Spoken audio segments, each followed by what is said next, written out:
Guys, and welcome back to another video. And today we have a lot of more transfer news, football news, everything news. So first up, we're gonna go with is my favorite footballer of all time, Ronaldo. So Al Nassr are set to present their plan to Cristiano Ronaldo, hoping to get new deal sorted. The club's preparing changes to get Cristiano's green light and sign a new contract to continue at Al Nassr.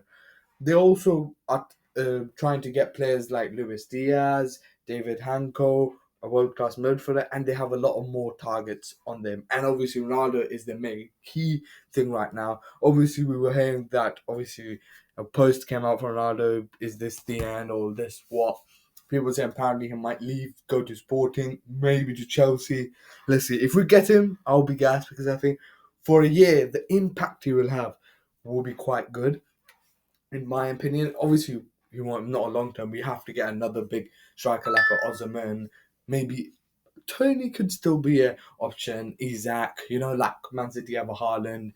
Obviously, Real Madrid have a Mbappe, and even you could say Liverpool have a Salah. Even they don't have a out mad striker, but still they've got like someone like teams. And after that, Liverpool remain confident to finalise Florian Wirtz's deal as a new round of talks have been scheduled this week. Maybe we'll see here we go by next week or something. But yeah, that is being in talks right now. Another huge thing is Arsenal.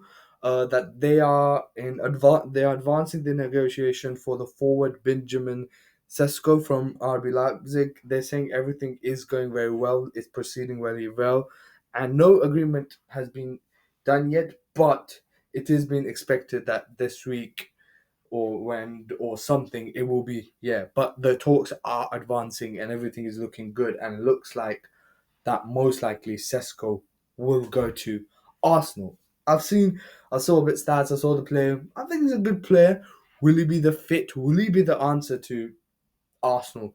Will he be the thing Arsenal's need for the cup? Maybe, yeah, because they do need out and out striker. He is a striker. He is a forward. He is, might be better than Hazard. So Hazard, sorry, not Hazard, sorry, Havertz. He might no Hazard is whatever I just said.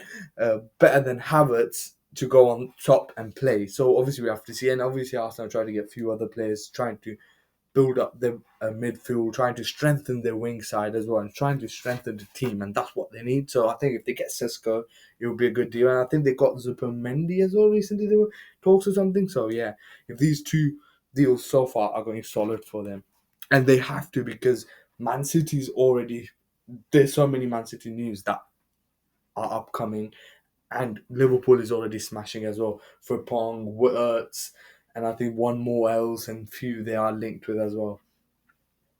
Then we have obviously Cole Palmer will wear the iconic Hazard shirt number 10 at Chelsea from next season. I think he deserves it because Mudryk had it, and I don't. Yeah, you have to take it away from Mudryk. You have to sound Mudryk, and yeah, and before Mudryk, Pulisic had it. Before Pulisic, Willian had it. Willian only had it for a year, and before that, obviously Eden Hazard had it. And I think after Eden Hazard, I think Palmer is the right choice to handle that one because yeah. And next up, the curse shirt is gonna go to the new striker we've got, Liam Delap, the number 9 shirt. And even before the season starting, he was a new guy, he's a new lad, and you're already giving him the curse shirt number. That one thing I think, what that I think shows is that maybe they think he's the answer, or are they gonna get another striker? Let's see. But I personally feel he's not looking good, bro. If I was Delap, man, it looks like he could flop. That shirt number, you can see from Torres to Lukaku, no one has performed in that shirt number. Like no one. Like with the Cristiano Ronaldo curse number 7 was like it was since Ronaldo nobody performed, but Ronaldo did perform. With number 9, no one has performed in that shirt, which is so mad. But yeah, let's as we're talking about United again are in direct club to club contact with Brentford for the striker Brian Mumambo. They did set up gave a proposal of 45 million plus 10 million, but that got rejected. And as there are reports coming out that I think Brentford won 60 to 70 million for Mambo. Maybe it is fair. He did score 20 goals last season, if you want to see. So maybe could he be a good striker? I think with Man United, when I see it is not the problem. The problem is not just a striker. It is the whole team. The whole team needs to be renovated. There needs to be areas. There needs to be places. There needs to be stuff done to the team. There needs to be players who need to go, like Maguire, maybe Bruno Fernandes. I think the whole structure has to change. Everything in the United team has to change in order for them to do well. It's not just a manager or four players that can do it. Like, for example, if Mwamba comes to Chelsea, it will be a very good deal because they only need a striker and few players. And same with Arsenal, whereas Man United, they're just shit. So yeah, so that's what I think about that. And yeah, that's what I think. I think it's all the structure. They have to change the whole structure in order to, I think, progress forward. They have to get few more quite a lot of players, and sell a lot of players. But Mumba can still be a very solid signing for the striker position, in my opinion. But 60, 70 mil, what do you think? Is that overpriced or what? Next up, now we go to City. City has been on a madness this transfer window. Like one season they go bad, and my god, they're just and good deals in my opinion. I think they got the Wolves ref back Ryan Ait Nouri, who I checked around everything. He looks quite solid, and he's been here we go for 3 or 40 million euros, which is not bad at all. Uh, and if he progresses, that could be a very good deal. And his contract will be till June 2030. The medical tests are being placed, and yeah, they've got they also another deal that's here we go is Tijan Regins from AC Milan, who is a solid midfielder. He's a very good midfielder as well, and that's been here we go for a 70 million euro package. So that's where I come with. Like I checked about Tijan Regins. He's a good midfielder as well. Again, we can come to is that overpriced, but I think same with Mumbo. I'm like the thing is, I think prices are quite a lot up now. Like Wirtz, for example, is 130 million worth. We bought Enzo for 120. I still don't think he was that much worth. Casino for 110. So the prices are a bit. They are used like 70, 60 is a bit like and if you get someone 40, 30, that's mad. So like if you have like a solid player who quite a lot of people want to get. But yeah, so I think two solid deals for Man City right now. They've got a left back, they've got a midfielder which they needed. They need to do solid defense, which they've done.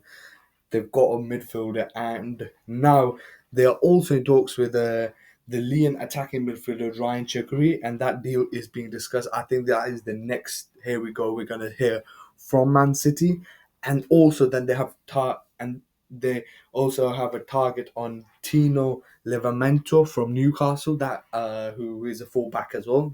That's one of the targets as well. So if they even get him, I can have four solid deals. And moving off from City, let's go on to the next thing that has happened today, which is huge. Is Ange Postecoglou has been sacked from Tottenham Hotspur. Some people are happy with this. Some people are not. If you're a Tottenham fan, tell me what you think. Me as an outsider, for example, if this was with Chelsea, and obviously, this other thing I think happened with Tottenham as well. I remember where Tottenham with Man United, where Man United finished quite bad, but Ten Hag won a cup and they kept it. But I still think maybe it was a bit different. I don't know because yes, you won the Europa League. I get it, but at the same time, the team you went with the final was Man United, who were having a rough season as well. But not only that, I also think that you finished 17th in the league. Even if you finished 8th, 7th, ninth, okay, cool. And yeah. But the thing is, from next year, will you able to do that again? No. It will be more harder for Tottenham next season. Why? You're in the Champions League now. You're gonna have the Premier League as always, FA Cup and stuff, and Champions League is gonna be way more tougher than the Europa League. So it's gonna be more. tougher. Yes, they've won it. Yes, they've got the cup, but that does not mean that they can, progress. They want to progress further. They don't just want to keep up with one cup. They want to win more cups. So I personally think it's a good thing they've sacked him, in my humble opinion, because he finished 17th or 16th, I think, near to relegation, which is insane. So I personally think, in my opinion, it was a good sacking. Like, yeah. And now they're linked with Thomas Frank from Brentford, who I think is another solid manager. And I think they were linked with the Fulham manager as well. I can't remember what his name is.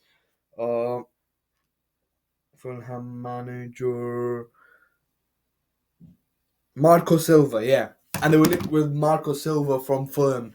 Both managers, I think, are quite solid, and maybe they can work for Tottenham as well.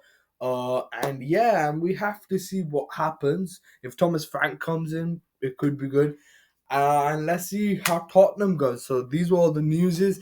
Out of all of this, so far from the transfer window, I think Man City are cruising right now, in my opinion. Liverpool are doing very well. Arsenal are doing something. Man U are trying to get some stuff. And a team I'm a bit concerned is my team, Chelsea. I don't know what they're doing. They're just buying young players again. Like they bought Dilap. They were linked with another 17. Like we need old players. We have the youngest squad.